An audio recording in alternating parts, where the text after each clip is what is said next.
মৃত্যুটা যদি এই প্রবাসের মাটিতে হয়, কাফনের কাপড় মিলবে কিনা জানি না, তবে পরিবারের উদ্দেশ্যে একটা কথা বলি, তোমাদের স্বপ্ন পূরণ করার অনেক ইচ্ছা ছিল। যদি মারা যাই তাহলে তোমরা আমাদের মাফ করে দিও।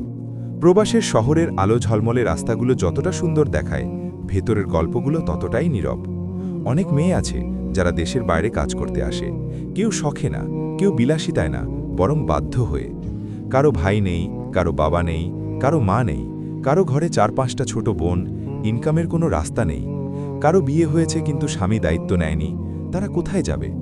একটা মেয়ে 12 ঘন্টা ডিউটি শেষ করে ক্লান্ত শরীর নিয়ে বাসায় ফেরে।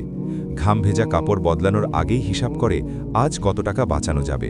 তারপর নিজেই চুলা জ্বালায়, নিজের জন্য রান্না করে, কখনো শুধু ডাল ভাত, কখনো শুধু ডিম দিয়ে রাত পার করে। কেউ জিজ্ঞেস করে না, তুই খেয়েছিস তো?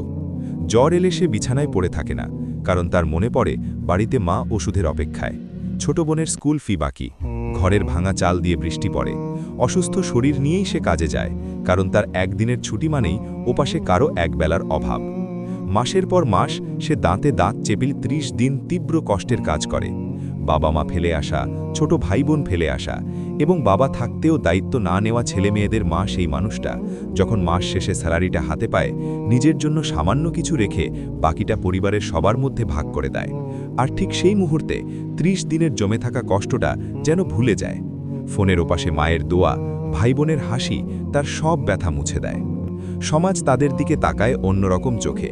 বদনাম করতে জিহ্বাটাই যথেষ্ট, কিন্তু প্রশংসা করতে মনুষ্যত্ব লাগে। দুবেলা খাবারের জন্য কেউ 2 টাকা দিতে চায় না, কিন্তু নীতি কথা বলতে সবার কণ্ঠে আগুন জ্বলে।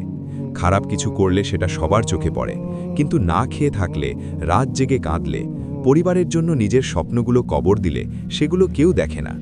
একটা মেয়ে যখন বিদেশের বাড়িতে কাজ করে, সে শুধু টাকা উপার্জন করে না, সে তার ছোট ভাই বোনের স্কুলের বই কিনে দেয়, মায়ের ওষুধের খরচ পাঠায়, ভাঙা ঘরের টিন ঠিক করে। তার হাসির আড়ালে কত চাপা কান্না তা সমাজ বোঝে না, বোঝার চেষ্টাও করে না। সবাই দোষ খুঁজতে পারে, কিন্তু তার সংগ্রামের গল্পটা শুনতে চায় না কেউ। তার চরিত্র নিয়ে প্রশ্ন তোলা সহজ, কিন্তু তার কষ্টের ভারটা কেউ ভাগ করে নেয় না।